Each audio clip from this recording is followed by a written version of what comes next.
ورحمۃ اللہ وبرکاتہ۔ الحمد لولیہ والصلاۃ والسلام علی نبی وآلہ وصحبہ وبارک وسلم۔ قال اللہ تعالی وتبارک فی القرآن المجید والفرقان الحمید۔ بسم اللہ الرحمن الرحیم۔ قل بفضل اللہ وبرحمتہ فبذلک فلیفرحوا۔ صدق اللہ مولانا العظیم۔ حمد و تعریف و توصیف اللہ جل مجدہ الکریم کی ذات بابرکات کے لیے، جو خالق کائنات بھی ہے اور مالک شش جہات بھی۔ اللہ جل وعلا کی حمد و ثنا کے بعد رسول رحمت، شفیع معظم، نبی محتشم حضور ختمی المرتبت صلی اللہ علیہ وآلہ وسلم کے حضور ناز میں اپنی عقیدتوں، ارادتوں اور محبتوں کا خراج پیش کرنے کے بعد واجب الاحترام، ذوی الاحتشام، عالی مرتبت سامعین و حاضرین، السلام علیکم ورحمۃ اللہ وبرکاتہ۔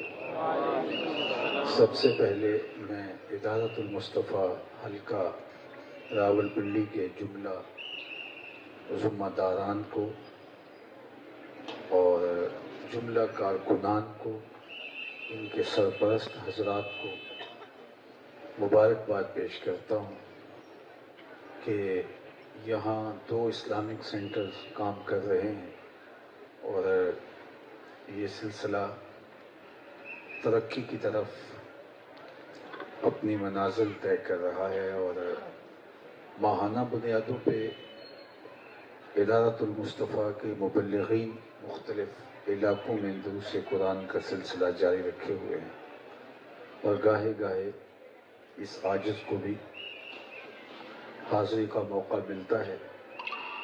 تو جس شوق سے، جس نظم و ضبط سے اجتماعات کا انعقاد ہوتا ہے، اس پر میں نے مبارکباد دیتا ہوں، اور آپ سب لوگوں کے لیے دعا گو ہوں کہ آپ کی حاضری کا ایک ایک لمحہ اللہ جل شانہ قبول فرمائے۔ مجھے آپ کے وقت کا شدت سے احساس ہے۔ میں تمہیدی کلمات اور تحسین پر مشتمل گفتگو پر زیادہ وقت نہیں دوں گا، اپنے مضمون کی طرف آپ کی توجہ مبذول کروانا چاہوں گا۔ موسم رحمت میلاد النبی صلی اللہ علیہ وآلہ وسلم جلوہ گر ہوا، اور غالباً یہ آج اس ماہ منور کی پہلی شب ہے، تو گویا ہم استقبال ربیع الاول کی اس خوبصورت مجلس نور میں بیٹھے ہیں، اور اپنے آقا و مولا حضور ختم المرتبت صلی اللہ علیہ وآلہ وصحبہ وسلم کے حضور اپنی عقیدتوں کا نذرانہ اور خراج پیش کر رہے ہیں۔ میرے اور آپ کے آقا و مولا کی جلوہ گری، تشریف آوری ہمارے لیے ایک ایسی نعمت غیر مترقبہ ہے جس کا شکرانہ ہم ادا ہی نہیں کر سکتے۔ ساری زندگی پیشانیاں سجدے میں رکھ کے اللہ کی تسبیح و تقدیس کے ترانے پڑھتے رہیں، لیکن اس نعمت کا شکریہ ادا نہیں ہو پائے گا جو اللہ نے اپنے محبوب کی صورت میں ہمیں عطا فرمائی۔ ہمارے بدن پہ اتنے بال نہیں ہیں جتنے رسول اللہ کے احسانات ہیں۔ میں تو کہا کرتا ہوں ہمارا بال بال قرض رسالت میں جکڑا ہوا ہے۔ خدا شناسی تو بڑی دور کی بات ہے، ہم خود شناس بھی نہ ہوتے اگر حضور تشریف نہ لاتے۔ ہمیں اپنی ذات کا تعقل، شعور اور ادراک بھی حاصل نہ ہو پاتا۔ اور مجھے بتاؤ، جس کو یہ بھی خبر نہ ہو کہ میں کون ہوں، اس کے پلے ہوتا کیا ہے؟ جس کو خود ہی کا احساس بھی نہ ہو، اپنی ذات سے بھی آگہی حاصل نہ ہو، جسے معرفت ذات بھی حاصل نہ ہو، شعور ذات بھی حاصل نہ ہو، اسے یہ بھی نہ پتا ہو کہ میں کون ہوں، تو بتاؤ اس کے پلے کیا ہوتا ہے؟ اور انسانیت کا قافلہ خانمہ برباد تھا، اور لوگوں کو مقصد تخلیق بھی بھول چکا تھا، فراموش کر چکے تھے. وہ جانتے ہی نہیں تھے کہ ہم تخلیق کیوں کیے گئے. لات، منات، حبل، عزا، یعوق، یعوس، نصر، کیا کیا بت تھے جن کے آگے وہ اپنی پیشانیوں کے تقدس کو پامال کر رہے تھے. آپ تاریخ پڑھیں، جب حضور تشریف لائے تو کائنات کے ہر گوشے پہ، ہر کونے میں بت رکھے ہوئے تھے. اللہ کے گھر کعبۃ اللہ میں 360 بت رکھے ہوئے تھے. ہر دن کا الگ بت، ہر موسم کا الگ بت، ہر مصیبت کے مداوے کے لیے الگ بت، گرمیوں کا الگ، سردیوں کا معبود الگ، نیروز اور مہرجان کی الگ الگ کہانیاں، یزدان الگ اور اہرمن الگ. تو آپ اگر وہ کہانیاں پڑھیں اور پھر اس کی اقسام، مٹی کے بت، کانسی کے بت، لکڑی کے بت، صنم، وثن، اور کیا کیا اقسام تھی بتوں کی اور کیا کیا صورتیں تھی، پھر ان کے سائز چھوٹے اور بڑے، اور لوگوں کی مالی حیثیت کے مطابق بتوں کی ساخت پرداخت تھی. آج جب امیر آدمی ایک اچھا گھر بنا لیتا ہے اور اس پر وہ تفاخر کرتا ہے، کیسی بے شعوری کی کیفیت تھی کہ اپنے خدا پر تفاخر کرتے تھے، غریب کو احساس دلاتے تھے کہ تیرا مٹی کا خدا ہے اور میرا سونے کا خدا ہے، میرا پیتل اور کانسی کا معبود ہے اور تمہارا لکڑی کا بنا ہوا وثن ہے. تو مجھے بتائیے، جب یہ صورتحال ہو تو پھر خدا شناسی تو کسی کا مطمع نظر ہی نہیں رہے گی. تو جب خدا شناسی مطمع نظر نہیں رہے گی تو خود شناسی بھی انسان کی نظروں سے اوجھل ہو جائے گی. اور انسانیت کا یہ بھٹکا ہوا قافلہ، مجھے بتائیے وہ کس گڑھے میں، کس ظلمت کدے میں اور کس اندھیرے میں ڈوبا ہوا ہوگا. تاریخ کو اگر ہم الٹ پلٹ کے دیکھتے ہیں تو ہمیں ایسے عجیب و غریب واقعات دکھائی دیتے ہیں کہ لوگوں نے جو معبود بنائے وہ صرف تراشیدہ معبود ہی نہیں تھے، بلکہ انہوں نے اجرام فلکیہ کو اپنا خدا مانا، چاند کو، ستاروں کو، سورج کو. انہوں نے مظاہر فطرت کو اپنا خدا مانا، درختوں کو خدا مانا، چوپایوں کو اپنا معبود مانا، حشرات الارض کے آگے اپنی پیشانی کے تقدس کو پامال کیا. یہ مچھلی پکڑنے کے لیے کبھی آپ کانٹے کے ساتھ کیچوا لگاتے ہیں، آپ تاریخ پڑھیں کسی زمانے میں یہ بھی انسان کا معبود رہا ہے. کیچووں کو، بچھوؤں کو، سانپوں کو، جلتی آگ کو، بہتے پانیوں کو اور چلتی ہواؤں کو لوگوں نے معبود مانا. یہ درخت، بالخصوص یہ برگد کا درخت ہے، اور اس کے عمر کے بڑھ جانے سے اس کی شاخوں سے ریشے سے لٹک جاتے ہیں، تو لوگوں نے ان لٹکتے ہوئے ریشوں کو اپنا معبود سمجھا اور ان سے اپنی حاجتیں مانگی، اور ان سے ٹپکتے ہوئے وہ اس کا جو پانی ہے جو دودھیا رنگ کا ہے اس کو اپنا نجات دہندہ سمجھا اور اس کو متبرک اور مقدس سمجھ کے اس کو اپنی ضرورتوں کی تکمیل کے لیے استعمال کرتے رہے. اس کہانی کو چھیڑے تو بہت عجیب کہانیاں ہیں. اللہ اکبر. جو خدا شناس نہیں تھا وہ خود شناس بھی نہیں تھا. یہ تو میرے حضور تشریف لائے اور انہوں نے آ کے لوگوں کو بتایا کہ یہ مٹی کے، یہ کانسی کے، یہ دھاتوں کے بنے ہوئے بت، یہ اجرام فلکیہ، یہ مظاہر فطرت، یہ مختلف اجسام، صورتیں، شکلیں، عیولے، یہ تیرے معبود نہیں ہو سکتے. یہ درخت تیرے خدا نہیں ہو سکتے. یہ تو تیری ضرورت اور خدمت کے لیے بنائے ہیں.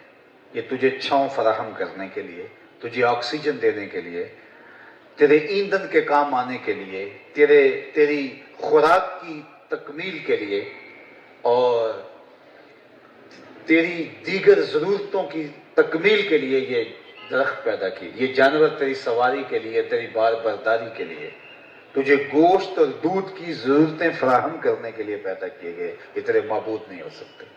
یہ چاند ستارے سورج اجرام فلکیہ یہ تیری راہوں میں روشنی اجالنے کے لیے پیدا کیے گئے، یہ تیرے ذوق نظارہ کی تسکین کے لیے پیدا کیے گئے ہیں، یہ تیرے معبود نہیں ہو سکتے۔ نہیں تو دیکھ، درختوں کو پوچھتا ہے، جا ان کو جا کے میرا پیغام دے دے، تمہیں محمد عربی بلا رہے ہیں۔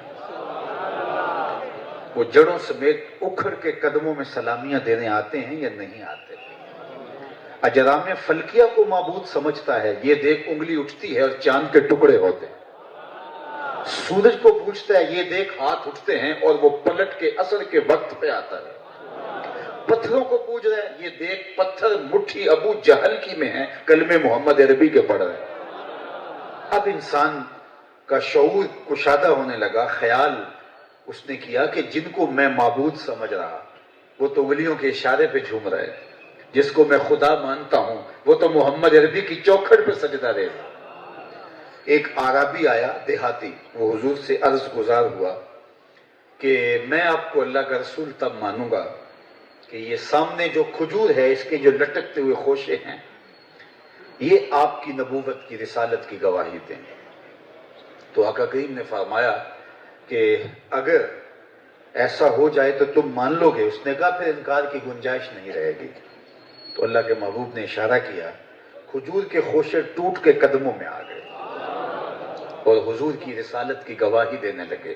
حضرت عبداللہ ابن عباس رضی اللہ تعالی عنہ سے مروی روایت ہے، اب اللہ کے محبوب وہ ٹوٹی ہوئی کھجوریں جو اشارے سے معجزے سے ٹوٹی تھیں اور قدموں میں آئی تھیں اور انہوں نے گواہی دی تھی، صحابہ میں بانٹ دیتے اور وہ ساری زندگی فخر کرتے کہ ہم نے معجزے سے ٹوٹی ہوئی کھجوریں کھائی ہیں، یا اس شخص کو کہہ دیتے کہ تم اٹھا کے لے جاؤ کھجوریں اور جا کے اپنے رشتہ داروں میں یہ شیرینی بانٹ دو، تمہیں ایمان کا نور نصیب ہوا ہے۔ لیکن میرے حضور جانتے تھے قرب قیامت میں کمانوں سے نکلے ہوئے تیروں کے رخ موڑے جائیں گے اور میزائل داغ دینے کے بعد بٹن دبا کے اس کا ہدف تبدیل کیا جائے گا۔ آقا کریم علیہ السلام نے اس عربی سے، اس دیہاتی سے کہا کہ تیرا مطالبہ پورا ہو گیا، اب تو نے جو چاہا تھا وہ ہو گیا۔ اس نے کہا جی میں آپ پر ایمان لایا۔ تو آقا کریم نے ان کھجوروں کی طرف اشارہ کر کے فرمایا، تمہیں جن کام کے لیے بلایا تھا وہ ہو گیا، واپس جا کے شاخ سے جڑ بھی جاؤ۔ صرف توڑنا نہیں جانتے، جوڑنا بھی جانتے تھے۔ تو یہ دنیا کو بتایا اور دنیا کو پتا چلا کہ جن کو ہم معبود سمجھ رہے ہیں، جن کے آگے سجدہ ریزیاں کر رہے ہیں، وہ تو محمد عربی کے سامنے سجدہ ریز ہو رہے ہیں۔ ایک دیہاتی حضور کی خدمت میں حاضر ہوتا ہے اور اپنے اونٹ کے دیوانہ ہونے کی شکایت کرتا ہے، تو اللہ کے محبوب علیہ السلام اس کے ساتھ چل پڑتے ہیں۔ صحابہ کہتے ہیں ہم ڈر گئے، چونکہ اونٹ جب پاگل ہو جائے تو وہ سخت نقصان دہ ہوتا ہے اور لوگ اس کے پھر آگے نہیں چڑھتے کہ وہ جان سے مار ڈالتا ہے۔ لیکن اللہ کے محبوب چلے تو ہم بھی حضور کے ساتھ چلے، لیکن ہمارے دل میں وہ ایک بے چینی تھی، ایک ڈر تھا، ایک خوف تھا، ایک خدشہ تھا۔ لیکن جو ہی حضور باغ میں داخل ہوئے تو وہ دوڑتا ہوا آیا۔ ابھی تک تو ہمارے دل میں وہ کھٹکا تھا، لیکن اس نے آ کے پیشانی حضور کے قدموں میں رکھ دی اور سجدہ ریز ہو گیا۔ صحابہ نے جب یہ منظر دیکھا تو انہوں نے کہا نحن احق ان نسجد للنبی صلی اللہ علیہ وآلہ وسلم، حضور یہ جانور ہو کے آپ کے آگے سجدہ ریز ہے، ہم تو انسان ہیں، تو ہمارا حق زیادہ بنتا ہے کہ ہم آپ کے آگے سجدہ ریز ہو جائیں۔ تو آقا کریم نے فرمایا کہ اگر اللہ کے علاوہ کسی کے لیے سجدہ روا ہوتا تو میں بیوی کو حکم دیتا کہ وہ شوہر کے آگے سجدہ کیا کرے۔ تو درخت آ کے سلامیاں دے رہے ہیں، جانور آ کے سجدہ ریزیاں کر رہے ہیں، چاند ٹکڑے ہو کے قدموں میں آ رہا ہے، اور صرف چاند توڑتے ہی نہیں ہیں، پھر اس کو جوڑتے بھی ہیں۔ سورج جو ہے وہ کھجوروں کو بلاتے نہیں ہیں، پھر واپس ہاتھ سے جوڑتے بھی ہیں۔ اللہ اکبر! کبھی خشک کھجوروں کو ہرا کرتے ہیں اور کبھی توڑ کے قدموں میں لاتے ہیں، کبھی واپس قدموں سے اٹھا کے جڑنے کا کہتے ہیں۔ اور سڑیاں کھجوراں اگا جاندا ہے، وہ پتھراں نو کلمے پڑھا جاندا ہے، قطرے کو سمندر ذرے کو ستارہ کرتے ہیں، کونین کو خم آ جاتا ہے جب زلف سوارا کرتے. تو وہ انسان جو بھٹک رہا تھا اور درختوں کو، حشرات رز کو، چوپایوں کو، پرندوں کو، پانیوں کو، آگ کو، ہواؤں کو، تراشیدہ بتوں کو، اوثان کو، اصنام کو اپنے ہاتھوں سے تراشے ہوئے مٹی کے مادوں کو پوجتا تھا، انہیں معبود سمجھتا تھا. جب حضور نے ان سب کو قدموں میں بلایا تو دنیا کو سمجھ آئی کہ یہ کائنات تو حضور کی انگلیوں کے اشارے پہ رقص کر رہی ہے. جس کی انگلی کا یہ کمال ہے کہ یہ شمس و قمر بھی لرزتے ہوئے قدموں میں آ جائیں، اس رب محمد کی شان کا عالم کیا ہوگا. تو پیشانیوں کو تقدس کا نور نصیب ہوا تو اسی چوکھٹ سے نصیب ہوا، اسی دہلیز سے نصیب ہوا. اور اگر یہ در نہ ملتا تو آج بھی میں اور آپ جو توحید کے پجاری ہیں، جو ایک اللہ وحدہ لا شریک کو ماننے والے ہیں، آج بھی یہ پیشانیاں کسی مادو کے آگے جھکی ہوتی، ہماری پیشانیوں کا تقدس بھی پامال ہو رہا ہوتا. اور جنہیں حضور کی دہلیز نہیں ملی وہ آج بھی اندھیرے میں، وہ آج بھی ظلمت میں ہیں، وہ آج بھی گمراہیوں کے اندر ڈوبے ہوئے ہیں. میں دور کی کہانی آپ کو نہیں سناتا، یہ آپ کی ہمسائیگی کے اندر جو ملک بستا ہے، پی ایچ ڈی ڈاکٹر ہے، دیکھیے کتنی بڑی ڈگری ہے، کتنی بھاری بھرکم، اور بت کے آگے ہاتھ جوڑ کے اس سے اپنی ضرورتیں مانگ رہا ہے جو اپنے بدن پہ بیٹھی مکھی بھی نہ اڑا سکے. اور دوسری جانب یہاں ایک بچہ بھی شعور کی اس منزلوں پہ ہے کہ میرے رب نے اس کو باطن کی اجالے بخش دیے ہیں. میں اپنی مسجد میں ایک بچے کو دیکھا جس کی عمر 7-8 سال ہوگی، 10 سال لگا لیں، تو وہ اپنے پائنچے کو مل مل کے دھو رہا تھا. تو میں نے اس کو ذرا تھوڑی تلخی سے جھڑکنے کے لہجے میں کہا کہ تم نے اتنا زیادہ پانی کھول رکھا ہے. تو وہ مجھے لجاجت بھرے لہجے میں جواب دیتا ہے کہ حضرت وہ میں گلی سے گزر رہا تھا، کسی جانور کے پیشاب کا چھنٹا میرے پانچے پہ گر گیا ہے اور میں سکول جا رہا ہوں. میں سوچ میں ڈوب گیا کہ یہ 5ویں 4تھی کلاس کا طالب علم ہے، اس نے کوئی نجاست غلیظہ و خفیفہ کے حکام نہیں پڑھے، یہ درس نظامی کا طالب علم نہیں ہے، اور اپنے پانچے کے اوپر کسی جانور کے پیشاب کے پڑے ہوئے غیر مری چھینٹے بھی گوارا نہیں کر رہا. اور دوسری جانب MBBS ڈاکٹر ہے اور گائے کے پیشاب کو مقدس سمجھ کے چسکیاں لے کے پی رہا ہے. اس کی طبع میں کوئی نفاست نہیں، اس تعفن سے اس کا دماغ نہیں پھٹتا، وہ اس کو چسکیاں لے لے کے پی رہا ہے، گاؤ موتر کے نام سے اس کو مقدس اور تقدس اس کو فراہم کر رہا ہے. تو وہ ڈاکٹر تو سمجھ نہیں سکا، یہ 7 سال کا بچہ کیسے سمجھ گیا؟ تو اندر سے جواب آیا کہ وہ ہے ڈاکٹر لیکن اس کے ہاتھ میں دامن میرے حضور کا نہیں، اور یہ ہے بچہ لیکن ماں نے گٹی میں پیار ہی حضور کا دیا ہے، اس لیے تقدس اس کی روح تک اتر گیا ہے. اللہ اکبر. یہ نور، یہ روشنی، یہ اجالے اگر نصیب ہوئے ہیں تو اسی چوکھٹ سے نصیب ہوئے. میرا ایک دوست ہے، وہ ایک مدت سے ایک دوسرے ہمسایہ ملک میں رہتا ہے، چائنا میں. تو میں نے اس کو کوئی 20 سال کے بعد وہ ملنے کے لیے آیا. تو میں نے اس کو پوچھا کہ وہاں کے حالات بتاؤ. تو وہ کہنے لگا کہ وہ آسمان کو چھو رہے ہیں. میں نے کہا میں ان کے مادی حالات اور ان کی مادی ترقی کے بارے میں سوال نہیں کر رہا، میں ان کی مذہبی صورتحال کے بارے میں پوچھ رہا ہوں. تو اس نے کہا بہت سارے لوگ لامذہب ہیں لیکن ان میں بت پرست بھی ہیں، بدھ مت بھی ہیں، اور جو بت پرست ہیں ان کی پھر اس نے کچھ تفصیلات مجھے بیان کی. تو ایک بڑی عجیب بات اس نے بیان کی. اس نے کہا کہ ان کا خیال یہ ہے، زوم ان کا یہ ہے کہ ان بتوں کے نام پر کرنسی جلائیں، اپنی دولت کو آگ لگائیں تو یہ خوش ہو جاتے ہیں اور اس کے بدلے میں وہ آپ کو مال و دولت سے نوازتے ہیں. جس طرح ہم کہتے ہیں کہ ہم صدقہ کریں تو اللہ راضی ہوتا ہے، ہمیں تو اللہ نے کیسا خوبصورت نظام دیا ہے کہ ہم جانور ذبح کر کے یا خود کھا لیں یا اپنے بھائیوں کو کھلا دیں، غریبوں کو کھلا دیں. یہ عجیب ماجرا ہے کہ بروز عید قرباں وہی ذبح بھی کرے ہے وہی لے ثواب الٹا. لیکن وہاں کرنسی جلائی جاتی ہے. تو کہتا ہے کہ وہ، لیکن پھر کہنے لگا تھوڑے تھوڑے سیانے ہو گئے. میں نے کہا کیسے؟ کہا میرا ایک ملنے والا دوست ہے تو وہ بہت کنجوس ہے. میں ایک دن اچانک اس کے گھر گیا کسی کام پر، تو وہ بت کے آگے کرنسی جلا رہا تھا اور کافی زیادہ جلا رہا تھا اور نوٹ بھی بڑے والے تھے. تو مجھے تو حیرت کا جھٹکا لگا، یہ تو چائے کی پیالی پلا کے راضی نہیں ہے اور اتنی بڑی بڑی گڈیاں جو ہے وہ نوٹوں کی جلا رہا ہے، تو بڑا حوصلہ ہے اس کا. تو میں اس کو پوچھا کہ یہ تمہارا حوصلہ اور اتنے پیسے جلاتے ہو؟ تو اس نے مجھے کہا یہ فوٹو کاپی ہیں، اصلی والے نہیں ہیں. تو میں نے کہا کہ یار تم اپنے خدا سے دھوکہ کر رہے. تو اس نے کہا یہ بھی کب اصلی والے؟ تو مجھے بتائیے کہ آج کی تاریخ میں یہ جانتے بوجھتے ہوئے کہ اس کو نہیں پتا چلے گا کہ میں اصلی جلا رہا ہوں یا کہ نکلی والے جلا رہا ہوں، اور پھر بھی اس کو خدا مان رہا ہے، تو میں درود نہ پڑھوں محمد عربی پر کہ ہمارے اعتقاد کا عالم یہ ہے، چاہے کتنے بھی گناہ گار کیوں نہ ہو، یہ چھوٹے بچے روزہ رکھ لیتے ہیں تو پھول جیسے بچے کملا جاتے ہیں دوپہر کے وقت. تو مائیں انہیں بند کمرے میں بلا کے کہتی ہیں کہ بیٹے یہاں پانی پی لو، کوئی بات نہیں تمہارا چڑی روزہ ہو جائے گا، اور یہاں کوئی نہیں دیکھ رہا. تو وہ بچہ بھی کہتا ہے ماں اللہ تو دیکھ رہا.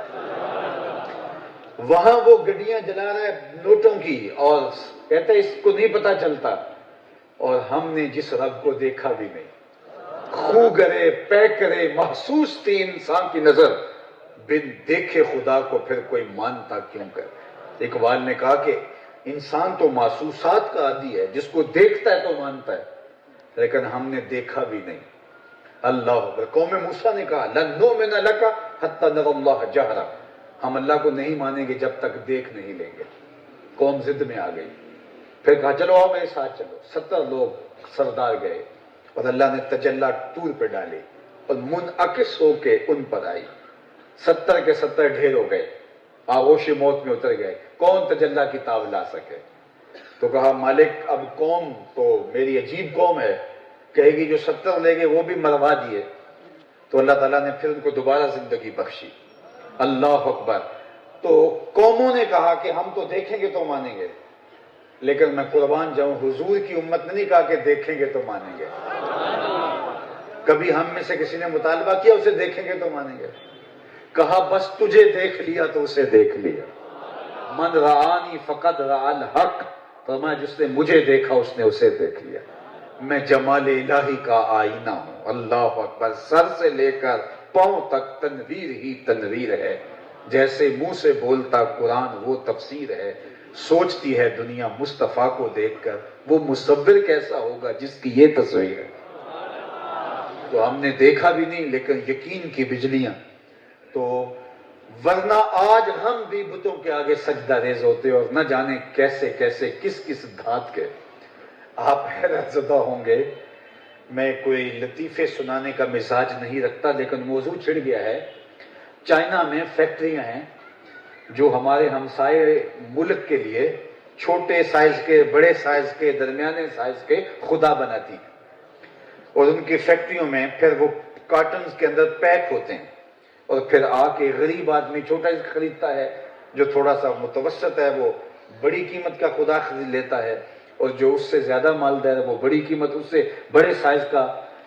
اور اس جبکہ دنیا شعور کی بلندیوں تک پہنچ گئی ہے، آج دنیا لاجک کی بات کرتی ہے، لیکن پھر بھی فہم اور ادراک اور عقل اور خرد کی قسم پرسی کا عالم دیکھیے کہ وہ کبھی نہیں سوچتے کہ ہمارے معبود تو ہمسایہ ملک کے اندر بھٹی کے اندر جو ہے وہ گلا کر کے ربڑ اور پھر اس کے بنائے جاتے ہیں، یا کانسی کو ڈال کر کے پھر اس کے سانچوں کے اندر ڈالے جاتے ہیں، اور وہاں سے ہمیں انہیں خریدنا پڑتا ہے، اور پرانے ہو جائیں تو پالش کروانا پڑتا ہے یا پھر ان کو پھینکنا پڑتا ہے. کیسے تمہارے معبود ہیں جو پرانے بھی ہوتے ہیں.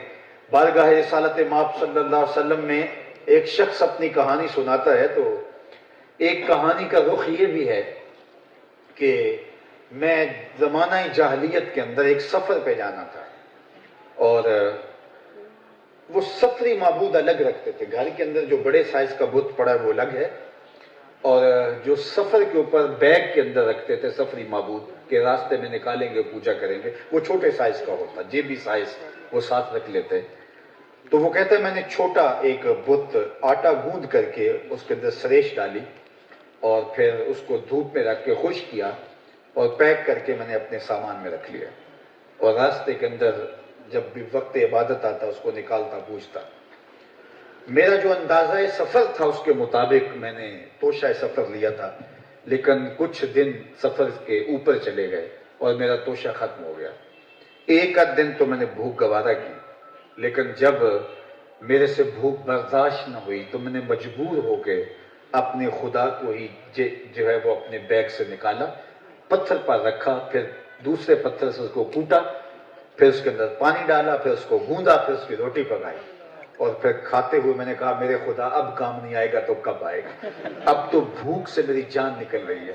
مجھے بتائیے جو معبود اپنے پجاری سے اپنی جان نہیں بچا سکتا، اس کے آگے ہاتھ جوڑ کے اتنا بھی نہیں کہہ سکتا میرے پوجا کرنے والے اتنا ترس تو کر، کل تک میں تیرا خدا رہا ہوں، اب تو اس کو دانتوں سے چبا چبا کے تاریک اور غلیظ معدے میں پھینکے گا اور پھر گندگی کے ڈھیر میں پھینک آئے گا، اتنا تو ترس میرے پہ کر، آخر میں تیرا خدا رہا ہوں. لیکن وہ جہالت انسان کو وہاں تک لے گئی.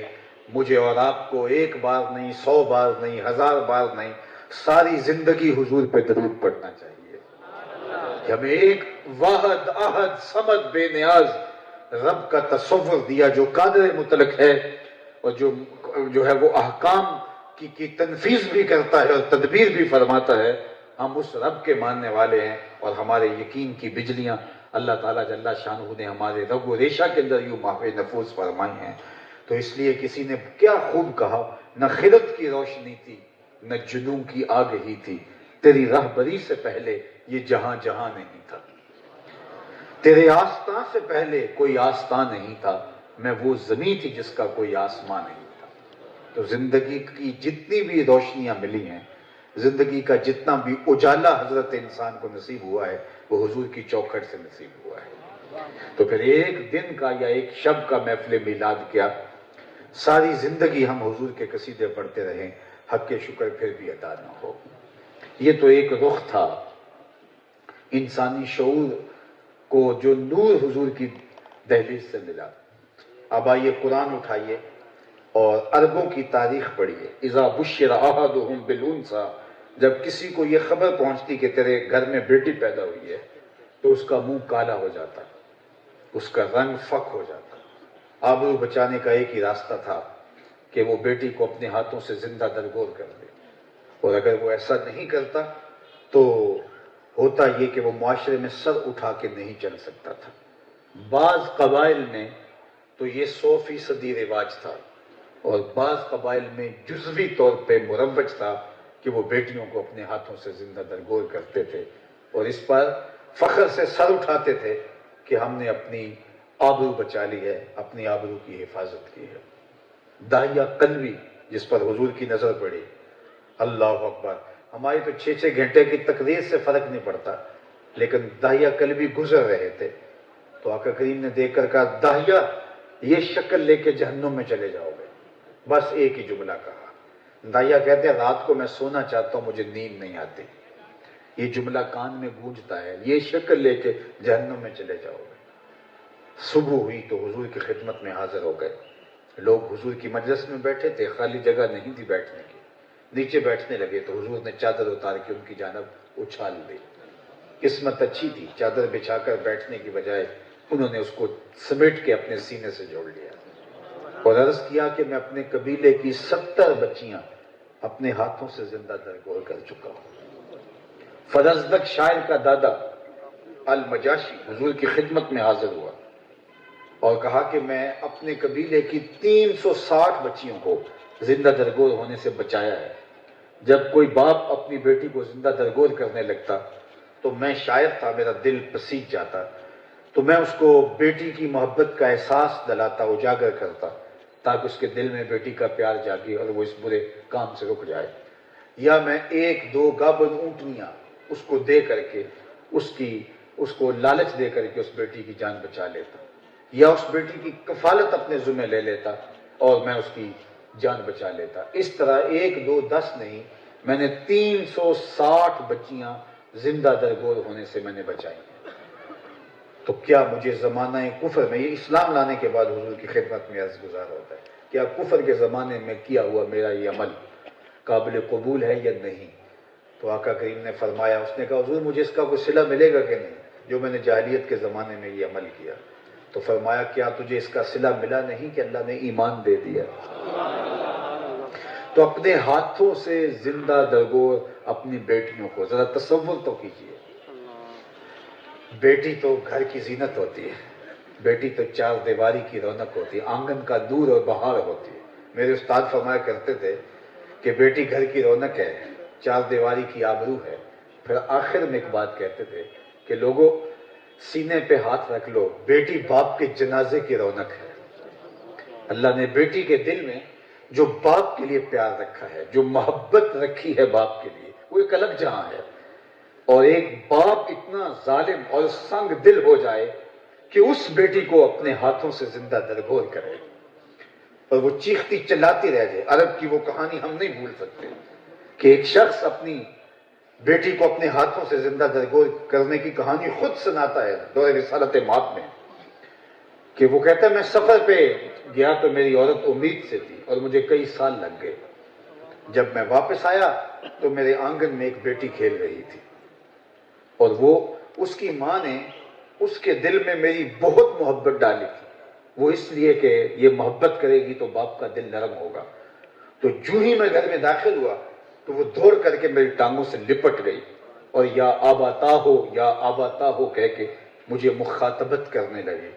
اور وہ سنا رہے کہانی خود، کہتا کہ میرے سینے میں پتھر بھی ہوتا تو پگھل جاتا، لیکن ان ظالمانہ رسموں کا جکڑا ہوا شخص تھا میں۔ مجھے غصہ آیا اور میں نے اپنی بیوی کو گھور کے دیکھا اور کہا ایک تو سانپ کو جنم دیا ہے اور دوسرا اس کو باتیں سکھائی ہیں۔ تو میری بیوی سہم کے رہ گئی کہ یہ تو اس کی نرم اور گداز باتوں سے نرم نہیں ہوا، اس کو تو اور غصہ چڑھا ہے۔ اور پھر ایک دن وہ اس بیٹی کو اپنے ساتھ لے گیا تو وہ کہتا ہے جب میں اس کے لیے گڑھا کھودا تو بیٹی کو نہیں پتا تھا، وہ اس کو کھیل سمجھ رہی تھی اور میں پسینے سے شرابور ہو رہا تھا اور وہ غائب ہو گئی۔ میں نے سمجھا جان چھوٹی، کو بھیڑیا اٹھا کے لے گیا یا کسی جانب چلی گئی ہے، لیکن تھوڑی دیر کے بعد دور کہیں سے وہ اپنا دوپٹہ بکھو کے لائی تھی اور اس نے جو ہے وہ میرے ماتھے سے وہ مٹی صاف کی۔ میرے سینے میں پتھر بھی ہوتا تو پگھل جاتا۔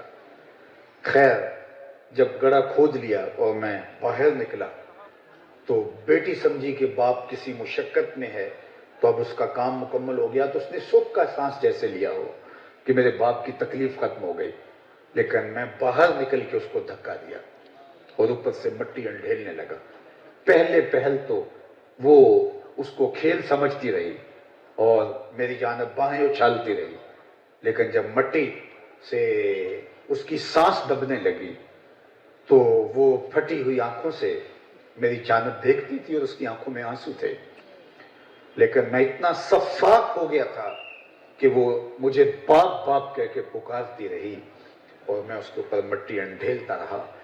پھر اس کے ہاتھ ابھی باہر تھے لیکن اس کا منہ مٹی سے ریت سے دب گیا تھا اور اس کے ہاتھوں کی جنبش اور حرکت بتدریج کم ہو رہی تھی اور میں اوپر مٹی ڈالتا رہا اور پھر گھر جب پہنچا تو اس کی ماں کی اداسیاں بھی میں نے دیکھی۔ آج اسلام لایا ہوں تو اس کی دبی ہوئی چیخیں اور سسکتی ہوئی میری وہ بیٹی اور اس کے ڈولتے ہوئے ہاتھ اور اس کی آنکھوں کے اندر پیار اور زندگی کی بھیک مانگنے کا انداز آج مجھ کو تڑپا رہا ہے۔ اور وہ روتا جا رہا تھا اور بات سناتا چلا جا رہا تھا۔ بیٹیاں اپنے ہاتھوں سے لوگ زندہ درگور کرتے تھے، اس پہ فخر کرتے تھے۔ جب زمانہ اتنا صفاق ہو گیا تھا تو میرے اور آپ کے آقا و مولا نے ایک صدائے دل نواز بلند کی، آپ نے سنی ہے، سب تک وہ آواز پہنچی ہے۔ کسی کو عربی متن کے ساتھ بھی یاد ہوگی، اردو مفہوم کے ساتھ تو سب کو یاد ہے کہ میرے آقا نے اس دور میں، اس زمانے میں کھڑے ہو کے کہا بیٹیوں کو قتل کرنے والے سن لیں، فاطمہ میرے جگر کا ٹکڑا ہے۔ اس کو اس تناظر میں ذرا دیکھیں کہ جب حضور نے جس دور میں یہ بات کہی اس دور میں یہ وہ، اور یہ بات بتاؤ قیامت کے دن سب سے پہلے فیصلہ قتل کا ہوگا۔ اول ما یحاسب بالعبد یوم القیامہ القتل، قیامت کے دن سب سے پہلے سوال نماز کا ہوگا، لیکن فیصلہ سب سے پہلے قتل کا ہوگا، اور قتل میں بھی ترجیحاً سب سے پہلے ان بچیوں کا فیصلہ پہلے لایا جائے گا۔ وَإِذَا الْمَوْءُودَةُ سُئِلَتْ بِأَيِّ ذَنبٍ قُتِلَتْ، کس جرم میں انہیں قتل کیا گیا، کیا گناہ تھا ان بچیوں کا؟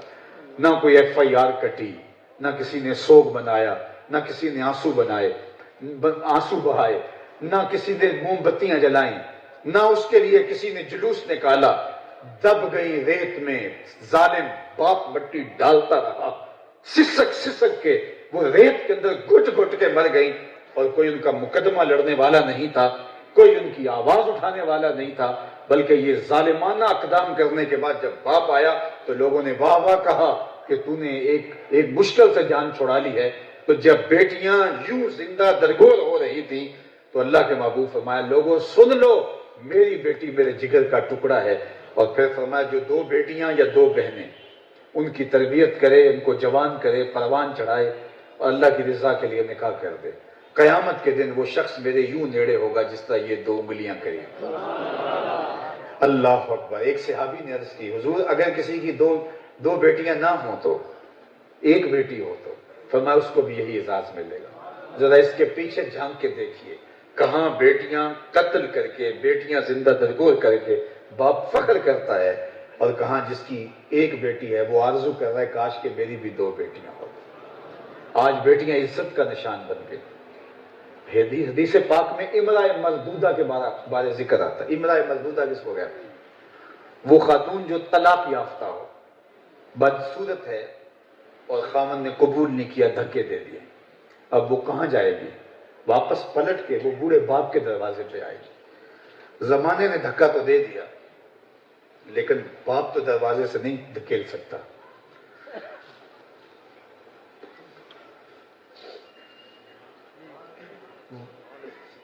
وہ بیٹی واپس باپ کے پاس آ گئی، باپ نے مزدوریاں کر کے، دکھ جھیل کے، تکلیفیں سہ کے، اوور ٹائم لگا کے اس بیٹی کی ضرورت کو پورا کیا۔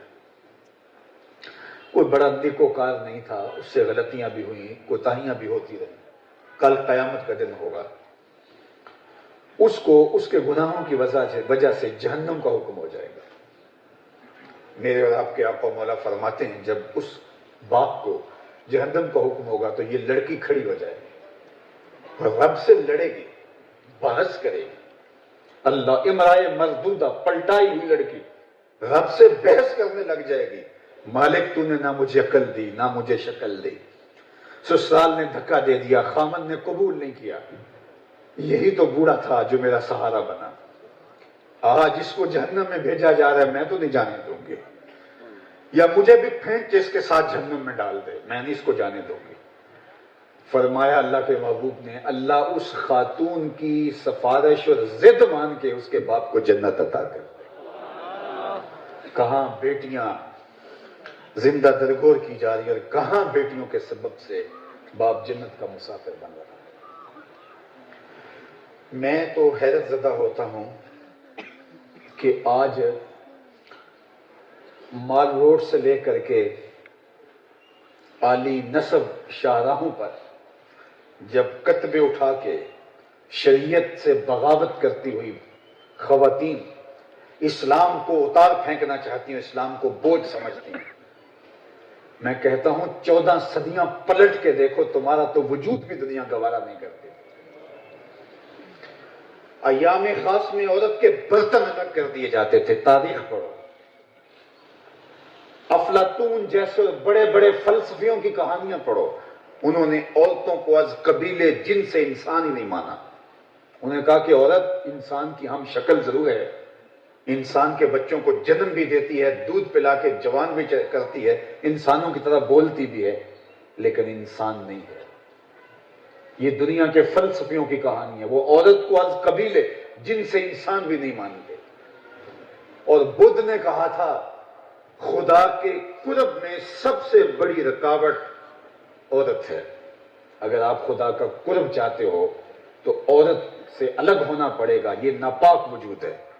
یہ بدھ نے کہا تھا. لیکن سنو سنو میرے اور آپ کے آقا مولا نے کیا کہا. جب دنیا کے دانشور کہہ رہے ہیں, دنیا کے بڑے بڑے اپنے آپ کو روحانی قرار دینے والے کہہ رہے ہیں کہ عورت بدی کا سرچشمہ ہے, خدا کے راستے میں اس کے قرب میں سب سے بڑی رکاوٹ ہے, اس کے برتن الگ کر دو. یہ انسان نما ضرور ہے, انسان نہیں ہے. جب عورت کو بدی کا سرچشمہ کہا جا رہا, اس کے ہوتے ہوئے خدا کا قرب نہیں مل سکتا, جب یہ کہا جا رہا ہے تو میرے حضور کیا کہتے ہیں, مجھے عائشہ کے بستر میں وحی آتی. فرمایا مجھے عائشہ کے بستر میں وحی آتی. کہاں وہ دین, کہاں وہ فکر, اور کہاں اللہ کے محبوب علیہ السلام کا لایا ہوا پاکیزہ دین. تو میں کہتا ہوں تم کس آزادی کی بات کر رہے ہو. انسانیت کو توہم کی سے آزادی سے لے کر کے انسان کو صنفی آزادی تک ہر طرح کی شان اور شوکت اور عظمت اور رفعت جو ہے وہ کس نے دی ہے؟ وہ حضرت نبی رحمت صلی اللہ علیہ وآلہ وسلم کی تعلیمات کا نتیجہ ہے. آج عورت ماں ہے تو اس کے قدموں تلے جنت ہے, بہن ہے تو وقار کی مسند پہ بیٹھی ہے, بیٹی ہے تو چار دیواری کی رونق ہے, بیوی ہے تو وہ محبوبہ کی مسند کے اوپر براجماں ہے, جلوہ فروز ہے. یہ اسلام کا دیا ہوا فیضان ہے, جبکہ اس کو بدی کا سرچشمہ قرار دیا گیا تھا. میں تاریخ اگر آپ کے سامنے رکھوں تو عکاس کے میلے میں 3 سکے بیٹے نے, میں دوسروں کی بات نہیں کر رہا, حقیقی بیٹوں نے, جو دوسرے بیٹے کرتے تھے وہ تو تاریخ کا دردناک واقعہ ہے. ترکے میں ماں بٹتی تھی, یہ تاریخ ہے. جس طرح سامان بٹتا ہے تو باپ کی سوتیلی بیویاں جو مائیں ہوتی ہیں وہ بھی ترکے میں بٹتی تھی, وہ بھی مال کے طور پہ تقسیم ہوتی تھی کہ یہ تیرے حصے میں آئی, یہ میرے حصے میں آئی. لیکن تاریخ کا حوالہ ہے کہ عکاس کے میلے میں 3 بیٹوں نے 900 درہم کے اندر اپنی حقیقی ماں کو فروخت کیا ہے. یزدگرد دوم نے اپنی سکی ہمشیرہ کے ساتھ شادی رچائی ہے. تاریخ تو دردناک ہے, لیکن عزت کی مسند پر کس نے بٹھایا؟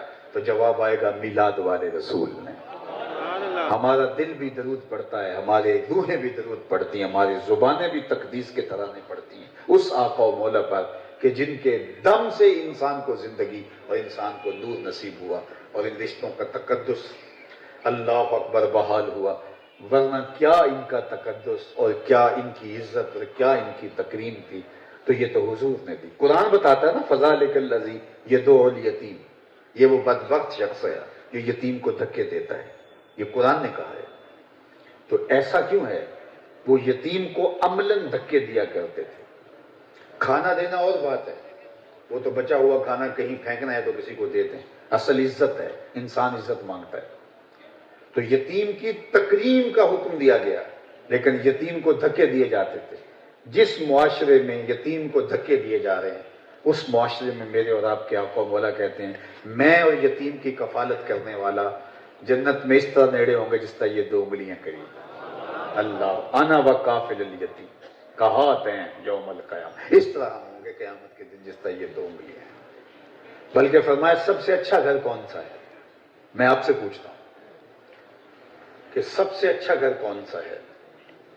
تو آج تو ہر تیسرا بندہ پراپرٹی ڈیلر ہے, تو وہ بتائے گا کہ کون سا گھر اچھا ہے. کسی نے کہا جو عالی نسب سوسائٹی میں ہے وہ گھر اچھا ہے.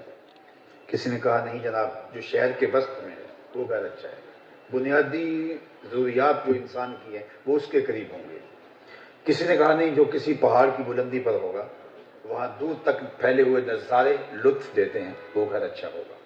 کسی نے کہا جو ساحل سمندر پر ہے, دریا کنارے, لوگ بڑے بڑے دریاؤں کے اور بڑے بڑے تالابوں کے کناروں پر گھر بناتے ہیں, کہتے ہیں وہ گھر اچھا ہے. کسی نے کہا کہیں بھی ہو لیکن کشادہ ہو وہ اچھا ہے. کسی نے کہا نہیں جناب دیہات کا موسم بڑا دلربا ہوتا ہے, دیہات میں کھلے کھیتوں میں گھر ہو تو وہ بہت اچھا ہے. کسی نے کچھ کہا, کسی نے کچھ کہا, لیکن میرے حضور علیہ السلام نے کہا سب سے اچھا گھر وہ ہے جس میں یتیم رہتا ہو اور اس کی عزت بھی ہوتی ہو. چاہے وہ 2 مرلے کا جھونپڑا ہے, اس میں یتیم رہتا ہو اور اس کی اس طرح عزت ہوتی جس طرح اولاد کی عزت ہوتی، فرق نہ ڈالا جائے۔ اللہ اکبر، وہ افضل، اشرف اور بہتر گھر ہے۔ تو کہاں یتیم کو دھکے دیے جا رہے ہیں، اور کہاں یہ ترغیب دی جا رہی ہے کہ یتیم کے سامنے اپنے بچے سے بھی پیار کا اظہار نہ کرو، اس کو باپ نہ یاد آ جائے۔ بیوہ کے سامنے اپنی بیوی سے اظہار ملاطفت نہ کرو، اس کو اپنا شوہر یاد نہ آ جائے۔ غریب کے سامنے اپنی دولت کی نمائش نہ کرو کہ اس کو اپنی محرومیوں پر دکھ اور تکلیف زیادہ نہ بڑھ جائے۔ یہ کتنا پاکیزہ دین ہے۔ یہاں تک فرمایا کہ اپنے گوشت کی خوشبو سے غریب ہمسائے کو تکلیف نہ دو، یا تو تھوڑا سا پانی زیادہ ڈال لو اور شوربے کی ایک پیالی ہمسایوں کے گھر بھی بھیج دو۔ اور اگر ایسا نہیں کر سکتے تو ایسے زاویے میں، ایسے وقت میں کھانا پکاؤ جب غریب کے بچے سو چکے ہیں، کیونکہ اگر ان تک خوشبو چلی گئی اور وہ ضد کر بیٹھے تو ان کے دکھے ہوئے درد کا مداوع کس کے پاس ہوگا۔ کتنا خوبصورت معاشرہ اسلام نے دیا ہے۔ اور میرے اور آپ کے آقا مولا نے انسان کی ضرورتوں کو، انسان کی فطری نزاکتوں اور کمزوریوں کو، اور انسان کے قلوب کی لحاظ کو کس طرح ملحوظ رکھا ہے اور کس طرح لوگوں کو تعلیم اور ترغیب دی ہے۔ تو اس لیے میں کہتا ہوں کہ اگر انسانیت سیکھنی ہے تو اسی دہلیز پہ آنا ہوگا، اور اگر اخلاقیات سیکھنے ہیں تو میلاد والے رسول کی چوکھٹ پہ آنا پڑے گا۔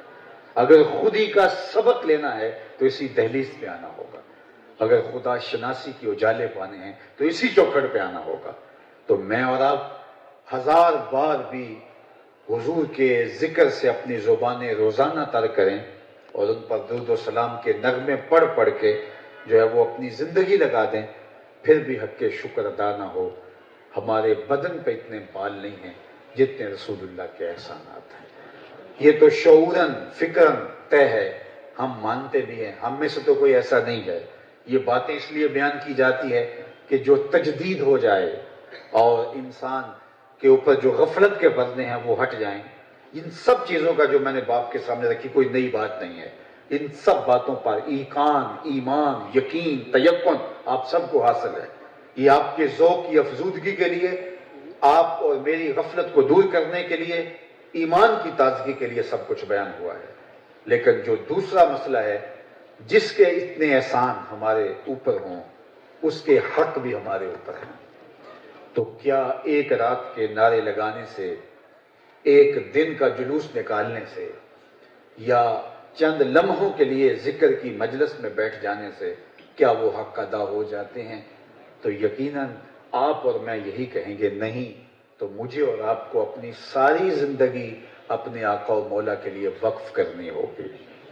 ایک دن نہیں، ایک ساعت نہیں، ایک گھڑی نہیں، ہمارے رویے، ہمارا طرز زندگی، ہمارا انداز معاشرت حضور کے بتائے ہوئے طریقوں کی مطابقت میں ہو۔ میرے استاد فرمایا کرتے تھے، یہ نہ ہو کہ لوگ تمہیں پوچھیں تم کون ہوتے ہو اور تمہیں بتانا پڑے کہ ہم مسلمان ہوتے ہیں۔ یہ دیکھو مذہب کے خانے میں اسلام لکھا ہوا ہے۔ آپ فرمایا کرتے تھے، صاحب نہ کسی کو پوچھنے کی نوبت آئے، نہ کسی کو بتانے کی ضرورت ہو، تمہاری وضاحت، طرز زندگی، انداز معاشرت، تمہارے معاملات، تمہارے رویے، تمہارا کردار، تمہارے اخلاقیات ایسے ہونے چاہیے، تم دور سے چلے آ رہے ہو تو لوگ پہچان کے کہیں وہ دیکھو حضور کا غلام آ رہا، نور آنکھوں میں تو چہروں پہ اجالے ہوں گے، مصطفیٰ والوں کے انداز نرالے ہوں گے، دنیا میں بھی ان کے دم سے مقدر چمکا، محشر میں بھی ان کی رحمت کے حوالے ہوں گے۔ ان کے بتائے ہوئے طریق کے مطابق زندگی بسر کرنا اور ان کے احکام کو ماننا، یہ تو اس کے علاوہ چارہ ہی نہیں ہے۔ غلام اور محب، اس کی محبت اور غلامی کا تقاضا یہ ہے کہ وہ محبوب کی منشا کو سمجھے۔ ایک تو ہے کہ محبوب فرمائے اور اس فرمان پر وہ عمل پیرا نہ ہو، یہ تو انتہائی اس کا گھٹیا پن ہوگا۔ محبوب نے فرمایا نہیں ہے، محب وہ ہوتا ہے جو محبوب کی منشا کو سمجھتا ہو۔ میں اور تمہیں مدینہ المنورہ کی گلی میں لے چلوں۔ اللہ کے محبوب علیہ السلام تشریف فرما ہے مدینہ المنورہ کے اندر، تو ایک مکان ایسا بنتا دیکھا جو طرز تعمیر حضور کو پسند نہیں ہے۔ روک کے اتنا پوچھا، یہ کس کا ہے؟ کہا فلاں انصاری صحابی کا۔ حضور گزر گئے، کچھ نہیں کہا۔ کسی نے اس انصاری صحابی کو بتایا حضور گزرے تھے، تیرا مکان دیکھا تھا، چہرے پہ پسندیدگی کے آثار نہیں تھے. کہا کچھ نہیں، لیکن حضور کے چہرے پر خوشی کے، پسندیدگی کے کوئی آثار علیحدہ نہیں ہوئے. 2-4 دن کے بعد دوبارہ آقا کریم کا گزر ہوا تو دیکھا کہ وہاں ملبے کا ڈھیر پڑا ہوا ہے.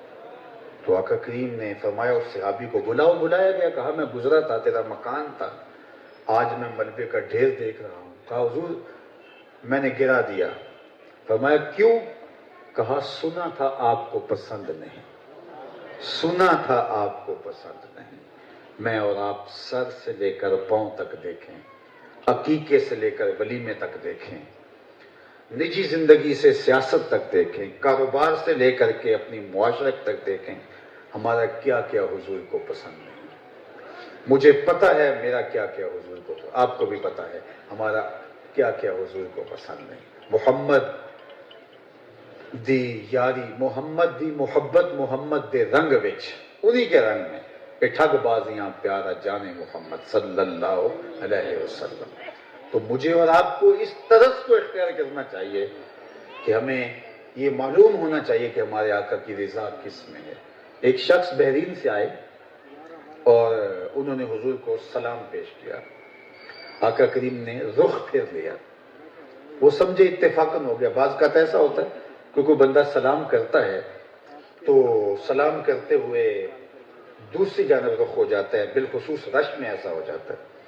تو آقا کریم علیہ السلام نے رخ پھیر لیا تو وہ یہ سمجھے شاید رش کی وجہ سے ایسا ہوا ہے. حضور نے اعراض کر لیا تو وہ جدھر حضور نے رخ کیا تھا ادھر جا کے انہوں نے حضور کو سلام کیا. لیکن آقا کریم نے پھر رخ پھیر لیا. اب انہیں یقین ہو گیا کہ حضور علیہ السلام میرے سے ناراض ہیں، لیکن ان کو پتہ نہیں تھا کہ ناراضگی کا سبب کیا ہے. وہ صحابہ سے پوچھتے پھر رہے ہیں کہ مجھے تو سمجھ نہیں آ رہی کہ حضور ناراض کیوں ہیں، لیکن ناراض ہیں. حضور نے اعراض کیا، رخ پہ رہے. آپ بتا سکتے ہیں کہ ناراضگی کی وجہ کیا ہو؟ آج تو اگر باپ سے، مرشد سے، استاد سے، کسی بڑے سے کسی کو بڑا کسی پہ ناراض ہو جائے تو چھوٹے کو پتہ نہ ہو کہ ناراضگی کی وجہ کیا ہے تو وہ خود ناراض ہو جاتا ہے، وہ آگے سے خود ناراض ہو جاتا ہے.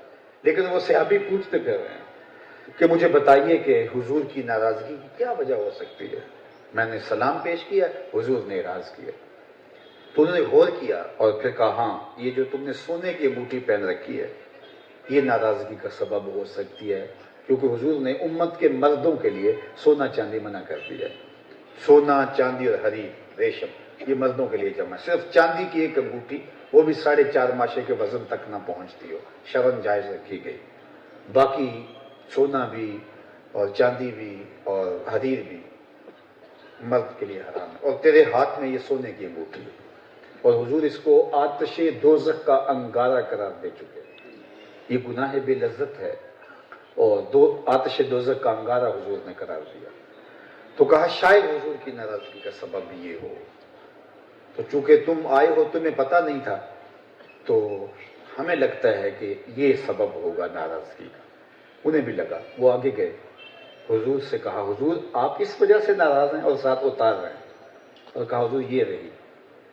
تو حضور نے اس کو پکڑا اور یوں پھینک دیا.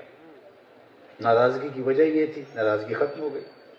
اللہ کے محبوب گفتگو فرماتے رہے، وہ بھی بیٹھے رہے، باقی لوگ بھی بیٹھے رہے. جب مجلس اختتام کو پہنچی لوگ پلٹنے لگے تو وہ بھی اٹھ کے جانے لگے. تو کسی نے ان کو آواز دی وہ انگوٹھی تو اٹھا لو، چونکہ تم تو نہیں پہن سکتے شرعاً، لیکن قیمتی دھات کی ہے، تمہاری بیوی تو پہن سکتی ہے. تو اس صحابی نے کیا جواب دیا؟ اس پہ میری گفتگو اختتام کو پہنچ جائے گی.